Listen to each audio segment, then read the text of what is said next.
अस्सलाम वालेकुम, कैसे हैं आप सब लोग। आई होप आप सब लोग ठीक ठाक होंगे। मेरी दुआ भी है कि आप लोग जहाँ भी हों बिल्कुल ठीक ठाक हों, खैर खैरियत से हों। तो जनाब आज का जो व्लॉग है ये भी बहुत ही ज़्यादा मज़े का होने वाला है। कल का व्लॉग आप लोगों को बहुत पसंद आया, उसके लिए बहुत ज़्यादा शुक्रिया। तो कल मेरी कज़न्स आई हुई थी, तो हमें एक दूसरे के साथ टाइम स्पेंड करके बहुत ज़्यादा अच्छा लगा। और वो जब चली गई थी तो उसके बाद बहुत उदासी सी हो गई थी। तो नेक्स्ट डे आपी ने बोला कि मैं हलवा बनाने लगी हूँ तो आ जाओ, क्योंकि उसने हलवा पका के बांटना था। तो इस वजह से फिर मामा और मैं उधर चले गए। तो मैंने आपी से बोला कि हलवा मैं बनाती हूँ, तुम सवार को पकड़ लो, क्योंकि कोई बच्चा पकड़ लें तो सारा काम फटाफट से हो जाता है। तो फिर हम लोगों ने मिल के, कुछ मामा ने किया, कुछ मैंने किया, कुछ आपी ने किया, तो मिल मिला के जो है ना हम लोगों ने हलवा बना दिया, क्योंकि सबका ही आज दिल कर रहा था कि हम बनाते हैं। तो यहाँ पर हम लोगों ने 1 kg के हिसाब से जो है ना वो सूजी ली थी। तो सारी क्वांटिटी फिर आपको पता है उस हिसाब से चीज़ों की डालनी होती है। तो ये तो इजी सी रेसिपी होती है, सबको बनानी आती होती है, लेकिन फिर भी हर किसी की जो है ना वो रेसिपी बनाने का तरीका अलग अलग होता है, कुकिंग करने का। तो मैं हमेशा आप लोगों को इसलिए थोड़ी सी अपनी भी बता देती होती हूँ रेसिपी, कि अगर आप लोग वीडियो देख रहे हैं तो आपको आइडिया जाए कि हम ये चीज़ कैसे बनाते हैं।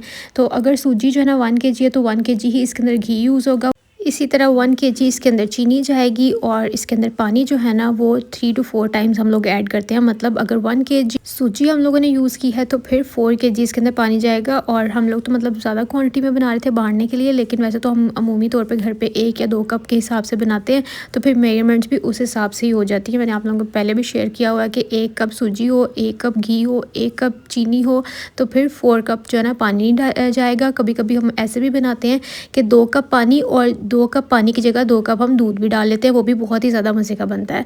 तो यहाँ पर सूजी की अच्छे से जो है ना वो भुना भनी करनी है, और उसके बाद उसका बहुत ही प्यारा सा गोल्डन ब्राउन, लाइट ब्राउन सा मतलब कलर आ जाए, बहुत डार्क ब्राउन ही हम लोगों ने करना है। और इसीलिए इसको लो फ्लेम पे करना है। अगर हम लोग ज़्यादा हाई फ्लेम पे करते हैं ना तो फिर एकदम सूजी अच्छे से भुनती नहीं है, सिर्फ कलर आ जाता है और वो जली जली सी लगती है।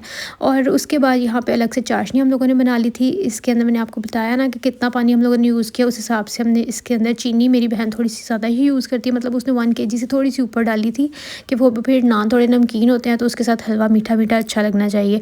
और थोड़ी सी उसके अंदर इलायचियाँ डाल के जो है ना वो उसने चाशनी बना ली थी।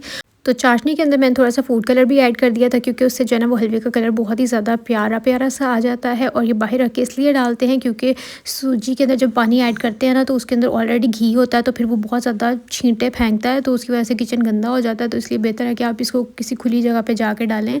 तो यहाँ पर ड्राई फ्रूट्स भी जो है ना वो 2 से 3 चम्मच देसी घी डाल के उसके अंदर अच्छे से भून लिए थे बस। तो ये हलवा जैसे ही हमारा रेडी हो जाएगा, मतलब जैसे हम इसके अंदर पानी डालते तो फिर थिक थिक सा होने लग जाता है, उसको फिर हम लोग थोड़ा सा कुक करेंगे। उसके बाद फिर हम इसको दम पे रख देंगे तो इसके अंदर से घी बाहर आ जाएगा। तो इस सूरत में जो है ना हमारा हलवा रेडी हो जाएगा। उसके ऊपर फिर हम लोग जो है ना वो ड्राई फ्रूट्स अपने ऐड कर देंगे। तो यहाँ पे आप ही देख रही थी कि हलवे की क्या सूरत हाल हो गई है। और जब आप एक दफ़ा इसको दम देने के बाद फिर फ्लेम ऑफ करके भी 5 से 10 मिनट के लिए दम दिया करें, उससे जो है ना जितना भी ऑयल वगैरह ऊपर आ जाता है ना वो फिर लुक बड़ी प्यारी हलवे की आती है। तो बस यहाँ पे आप ही अब ड्राई फ्रूट्स डाल के फिर इसको दम पे रख देगी। इस तरह से जो है ना हम लोग हलवा बनाते हैं। और आप लोग बताना, कुकिंग ऐसे मिल के करने का भी एक अलग ही मज़ा आता है। और ये इस तरह के काम जो है ना फिर वो फटाफट हो जाते हैं, वो पता ही नहीं चलता कि आपने कोई चीज़ बनाई है या आपने कुकिंग की है। अगर सब मिल के कर रहे हो ना तो थोड़ा थोड़ा काम डिवाइड हो जाता है और पता ही नहीं चलता कि वो चीज़ कैसे रेडी हो गई है। और हर किसी के हाथ का ना अपना एक टेस्ट होता है, तो सबका ही टेस्ट ऐड हो जाता है। लेकिन ये है कि मैं जब खुद कुछ स्पेसिफिक चीज़ बनाती हूँ ना जिसका मेरा दिल कर रहा होता है कि बस ये चीज़ मैं बनाऊँ, उसमें अगर कोई हाथ पाँव मारता है ना, हाथ पाँव तो नहीं मार सकता तो फिर मुझे बड़ा गुस्सा आता है। मैं कहती हूँ इसका सिर्फ वही वाला टेस्ट होना चाहिए जो मैं इसका लाना चाह रही हूँ। तो बस यहाँ पे हलवा रेडी है, बस अब पैकेट्स बनाएंगे और फिर बांट देंगे। तो आजकल जिस तरह का मौसम चल रहा है ना, मतलब थोड़ा ठंड ठंड वाला मौसम है, तो हलवा जलेबियाँ ऐसी चीज़ें जो है ना वो खाने का दिल भी पता नहीं, शाम जैसे ही होती है ना तो क्रेविंग होने लग जाती है कुछ ना कुछ मीठा और गरम गरम कुछ खाने की। मेरे साथ तो ऐसे होता है, आप लोग बताइएगा। तो फिर जो है ना पापा बाहर गए हुए थे तो पापा जलेबियाँ ले आए और साथ में समोसे ले आए। अच्छा, आप लोगों ने अब मुझे अपनी फेवरेट चीज़ बतानी है इन तीनों में से। हलवा, अगर आपके पास ऑप्शन हो तो आप क्या चीज़ सेलेक्ट करेंगे, हलवा, समोसे या फिर जलेबियाँ? मुझे जलेबियाँ बारीक वाली बहुत पसंद है जैसी ये है, लेकिन मुझे नमकीन चीज़ें ज़्यादा पसंद है। मतलब मुझे मीठा इतना ज़्यादा पसंद नहीं है, ना मैं इतना ज़्यादा खाती हूँ। तो मैं समोसे चूज़ करूँगी, लेकिन छोटे वाले समोसे। मुझे ये बड़े वाले समोसे शुरू से ही पसंद नहीं है। मुझे वो छोटे वाले जो होते हैं ना, बारीक बारीक पापड़ी वाले जो होते हैं आलू के समोसे, वो मुझे बहुत ज़्यादा पसंद है। उसमें भी मुझे स्प्रिंग रोल्स और इस तरह की चीज़ें पसंद नहीं है। मुझे छोटे वाले आलू के समोसे मेरे फेवरेट हैं। और स्प्रिंग रोल्स मुझे सिर्फ घर के अच्छे लगते हैं। बाज़ार के जो स्प्रिंग रोल्स होते हैं ना वो मुझे बिल्कुल भी अच्छे नहीं लगते, क्योंकि पता नहीं किस तरह का उनकी सब्जियों का टेस्ट होता है, बहुत ही उन्होंने ज़्यादा सिरका ऐड करके ना उसको खट्टा खट्टा सा किया होता है। तो घर पे जो हम बनाते हैं ना, वो मुझे अच्छे लगते हैं, जो हम रमज़ान में बनाते हैं। अब रमज़ान भी माशाल्लाह आने वाला है। अब तो ऐसा लगता है कि टाइम ना भाग ही रहा है, कोई पता नहीं चलता कितनी जल्दी एक साल गुजर जाता है। अभी पिछले साल की बात है, मेरी शादी के बाद फर्स्ट रमज़ान था और फ़ौरन ही मतलब ऐसे झटपट में टाइम गुजरा है और दूसरा रमज़ान भी आ गया माशाल्लाह। और यहाँ पर जो है ना, मैंने चाय बनाई थी घर आके, क्योंकि मैंने आके शावर लिया था तो मुझे ठंड लग रही थी, तो इसलिए मैंने चाय बनाई, साथ में मैंने एग बॉयल किया। आज के ब्लॉग में बस आपको खाना पीना ही नज़र आ रहा होगा, क्योंकि मुझे सिर्फ ना वीडियो याद तब आती जब मैं घर पे होती हूँ ना। बाहर जाऊँ तो फिर तो काफ़ी चीज़ें इंसान कैप्चर कर लेता है, इसीलिए जब मैं अच्छा फील कर नहीं कर रही होती ना, तो मैं बाहर जाके वीडियो बना लेती हूँ, चाहे कुछ लेना देना ना हो। जो सीधी बात है, देखिए मैं आपको अपने आइडियाज़ भी शेयर कर देती हूँ। तो मैं ये बता रही थी कि घर पे जो है ना, मुझे सिर्फ वीडियो तभी याद आती है जब कुछ मैं खाना पीना करने लगती हूँ ना, तो मैं उस टाइम रिकॉर्ड कर लेती हूँ। इसलिए आप लोगों को लगता होगा कि बस बाजी खा ही रही है, ऐसा नहीं है, मैं पूरा दिन खाती नहीं रहती हूँ। तो फिर मैंने ना सुकून से बैठ के 1 कप चाय पिया। उस टाइम पे ज़वार भी सोया हुआ था और मामा के पास था, और साथ में मैंने जो ना थोड़ा सा मी टाइम स्पेंड किया अंडा शंडा खा के। और फिर मैंने इसके फीडर्स वगैरह जो है ना वो अच्छे से वॉश किए। और फिर ये है नेक्स्ट डे का व्लॉग। तो नेक्स्ट डे भी घर पे जो है ना वो गेस्ट आए हुए थे, तो उसकी वजह से मामा ने पाए बनाए थे, मतलब सुबह नाश्ते में ही आए थे, तो इस वजह से मामा ने पाए बनाए थे, साथ में जो है ना वो नान थे। और मैं उठी थी तकरीबन 2-2:30 बजे, तो मैंने भी फिर उठ के पाए ही खाए थे। उससे पहले मैंने मेहमानों को चाय बना के दी थी, क्योंकि मैंने सोचा मैंने अपने लिए चाय बनानी है तो मैं ज़्यादा चाय बना लेती हूँ, गेस्ट को भी दे दूँगी, क्योंकि वो अपना नाश्ता वगैरह कर चुके थे। और उसके बाद फिर मैं सुकून से बैठ के जो है ना वो अपना नाश्ता करूँगी, क्योंकि मुझे ना दिन में कोई एक ऐसा मील लेना अच्छा लगता है जिसमें मैं सुकून से बैठ के जो है ना अपना मील एंजॉय कर सकूँ। मुझे जल्दी जल्दी में खाना बिल्कुल भी अच्छा नहीं लगता, जब मेरे सर पे कोई तलवार लटकी हो कि बस जल्दी जल्दी खा के ये काम करना है। तो यहाँ मैंने अपने लिए सालन भी गर्म कर लिया था, और बहुत से लोग कहे थे कि आप ये रेसिपी हमारे साथ लास्ट टाइम भी बोला था शेयर करेंगी, तो फिर भी आपने नहीं की। इंशाल्लाह मेरे ना उठने से पहले ही मम्मा ये नाश्तों वाले काम कर लेती हैं, अगर कभी पाए शाय बनाने हो तो, इस वजह से मैं रिकॉर्ड नहीं कर पाती हूँ।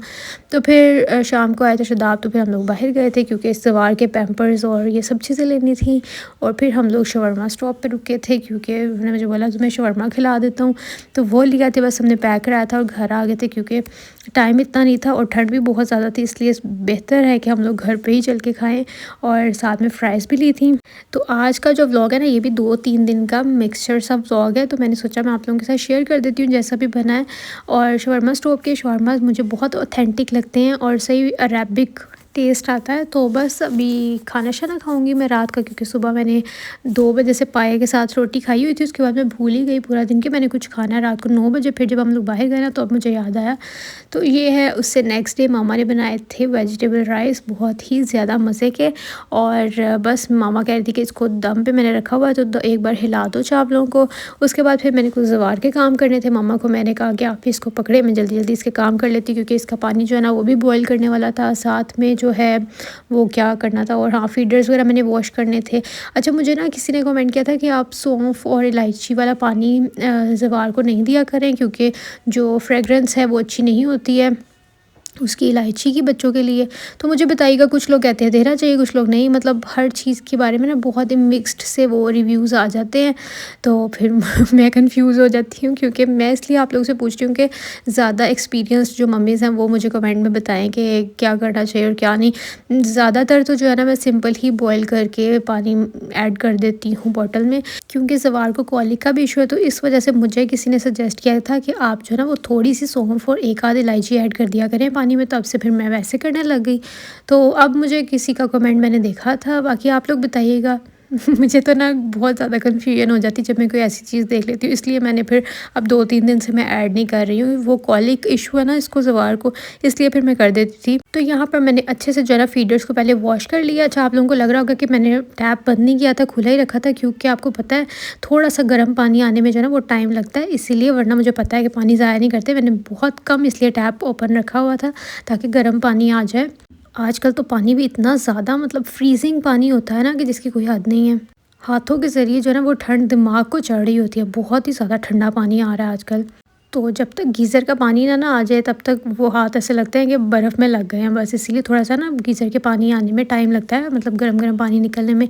तो यहाँ पर मैंने फीडर्स वॉश कर लिए हैं, इसकी बॉटल भी वॉश कर ली है, जो कि मैं कुछ कुछ दिन बाद करती रहती हूँ। और इसके जो फीडर्स वॉश करने वाले ब्रशेज़ हैं ना वो मेरे उधर घर पर रह गए हैं।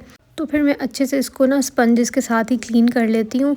और यहाँ पर इसका पानी जो है ये भी हो गया है, मतलब इसको मैं ज़्यादा बॉयल नहीं करती, सिर्फ मैं गर्म ही करती हूँ क्योंकि मैं ऑलरेडी इसके लिए जो है ना वो नेस्ले का पानी यूज़ करती हूँ, तो उसको ज़्यादा बॉयल नहीं करना होता। मैं सिर्फ गर्म करने के लिए उसको रख देती हूँ चूल्हे पे, क्योंकि फिर फीडर्स के लिए आपको बार बार उठ के जो है ना वो पानी गर्म नहीं करना पड़ता। और यहाँ पर ये मैंने फीडर्स भी डाल दिए हैं गर्म पानी में। और कभी भी मतलब चूल्हे के ऊपर मतलब फ्लेम ऑन करके ही फीडर्स नहीं रखने चाहिए, उससे जो है ना वो आपके फीडर्स भी जल सकते हैं और प्लास्टिक आप नहीं इस तरह ना डायरेक्ट फ्लेम पे रख सकते हैं।